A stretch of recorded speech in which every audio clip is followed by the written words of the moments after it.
I visited the Miao temple located in southeast Portland. The temple is in an interesting old building with a long history of worship. Built in 1926, it was originally a Christian Science church, but since been renovated into a traditional Chinese Buddhist temple. According to their website, Miao means Supreme Ultimate Dharma in Mandarin Chinese. Miao is a Mahayana and Chan Buddhist temple founded in 1998 by Venerable Master Qian Tian. The mother temple is located in Taiwan. The main schools of Buddhism practiced at this temple are Mahayana and Chan, or Zen Buddhism. More about my visit in just a bit. First we'll explore the background of the Mahayana school. Mahayana Buddhism has the greatest following in Tibet, China, Taiwan, Japan, Korea, and Mongolia. Mahayana Buddhism is not a single group, but a collection of Buddhist traditions. Zen Buddhism, Pure Land Buddhism, and Tibetan Buddhism are all forms of Mahayana Buddhism. Mahayana Buddhist ultimate goal is to become bodhisattvas, saints who have become enlightened but who unselfishly delay nirvana to help others attain it as well, as the Buddha did.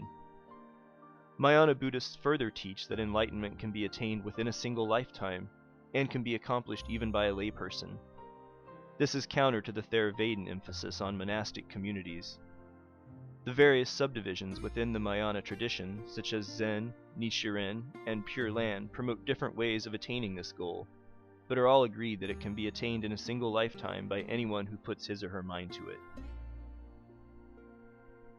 The Mahayana form of Buddhism tends to be more religious in nature than its Theravadan counterpart. Whereas Theravada shuns the supernatural, Mahayana often includes veneration of celestial beings, Buddhas and Bodhisattvas, ceremonies, religious rituals, magic rites, and the use of icons, images, and other sacred objects. The role of such religious elements varies from tradition to tradition. Pure Land Buddhists believe enlightenment can be attained through merely chanting the name of Amitabha Buddha, trusting that they will be reborn in a place that's more conducive to enlightenment, a kind of heaven, or Pure Land, hence the name. Practitioners of Nichiren also believe that chanting can lead to enlightenment. However, they promote chanting a mantra that will, through daily practice, change their destiny and fulfill their personal goals. Even though they are all Mahayana traditions, these different schools disagree on their practices. That leads us into Zen and Chan Buddhism, which is possibly the most recognizable school of Buddhism in the West. This school of Buddhism focuses on attaining enlightenment through meditation, as Siddhartha Gautama did. Chan Buddhism is what Zen Buddhism is called in China. Chan Buddhism teaches that all human beings have the Buddha nature, or the potential to attain enlightenment within them, but it has been clouded by ignorance. To overcome this ignorance, Chan rejects the study of scriptures, religious rites, devotional practices, and good works, in favor of meditation, leading to a sudden breakthrough of insight and awareness of ultimate reality. Training in the Chan path is usually undertaken by a disciple under the guidance of a master. Visiting this temple for the first time, the first thing you notice is how out of place in time it looks. Surrounded by wooden houses and apartment buildings from the early 1900s, the two 6-foot-tall fudogs and orange tile roof make you feel like you've been transported out of the Pacific Northwest and into a Chinese temple. Even more impressive is the huge incense burner at the main entrance that stands well over 7 feet. The two massive red iron doors lead to a small room with shelves of free literature and prayer beads for sale. A monk was behind the counter, and the smell of incense permeated every corner of the building with a warm, pleasant smell. One of the members of the temple was available to give us a tour, and informed us how lucky we were to be able to hear the truth. He led us through a darker room with 4 stone pillars covered in dragons into the main sanctuary. Once in the sanctuary, it was hard not to be awestruck by all the huge golden statues surrounded by bright red. Our guide talked to us for around 20 minutes, mostly discussing karma and escaping our current plane of suffering. The more he talked, the more he seemed like he was trying to convert us. Even when I asked about the statues, he would come instantly back to spirits and karma. He even made the statement that ghosts are watching and judging us all the time. His understanding of the truth was that we're on a hierarchical plane in which we move up or down according to our karma. He mentioned that bad and evil deeds and thoughts would lead us down from this level to levels of deeper suffering. We could be turned into animals, or worse, condemned to a hell. But our good actions, like helping others and trying to make the world a better place, could raise us to higher levels.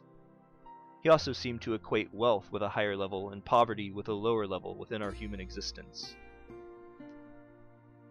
Our guide excused himself, and we were left in the opulent sanctuary to explore on our own. With all the gilded objects, it felt more like a Catholic church than a Buddhist temple. It made me wonder if Buddha would have approved of all the silk and gold. Siddhartha left such grandeur to become a ferryman and live in a simple hut. This temple seemed the farthest thing from a simple hut. When inspecting the idols and imagery, I noticed there was a mixture of India and China. Dragons and Buddhas, swastikas and food dogs. The main idol in the sanctuary is Senju Kannon, who has a very Hindu look due to her many arms. Behind the larger statues, the wall is covered with shelves that house smaller idols. Our guide mentioned that these were all depictions of what he called higher beings, spirits who were able to purify themselves enough to escape our level of suffering and move to a higher plane of existence. Opposite of the dominant altar, at the back of the room, was a smaller altar with a statue of the Buddha that our guide called Amitofo, or the Pure Land Buddha. During our tour, he had mentioned that if we made the decision to purify ourselves, we could leave this worldly cycle where karma determines our level, and escape to the Pure Land where there would be no birth or death. This Pure Land is where Amitofo and other enlightened souls live, he explained. I brought a friend along on this visit, who was raised and is still a practicing member of the Jodo Shinshu school of Buddhism. She attends services at the Oregon Buddhist Temple, which is a member of the Buddhist Churches of America. The opulence of the temple also surprised her. Since the website says it's primarily a Chan temple, we both expected a more modest sanctuary. Maybe because it encompasses the broader Mahayana teachings, that's where the decor comes from. There were other familiar Buddhist icons to her, such as the 8-spoke Dharma wheel, which represents the Eightfold Path. The lotus flowers that some of the statues are sitting on represent purity, because the beautiful flowers blossom above the water as if they're floating above the muddy water that represents suffering. My friend also mentioned it was interesting how our guide explained the temple in Buddhism the way he did, as if he was proselytizing rather than educating. She mentioned that in her experience, practicing Buddhists usually try to educate people with questions rather than making them feel they're going to hell or trying to convert them. We walked through the garden as we were leaving the temple. The garden had garlands of flowers, elephants, Tibetan prayer flags, also a koi pond and a tiered pagoda. It was a really interesting mesh of religious and cultural symbols.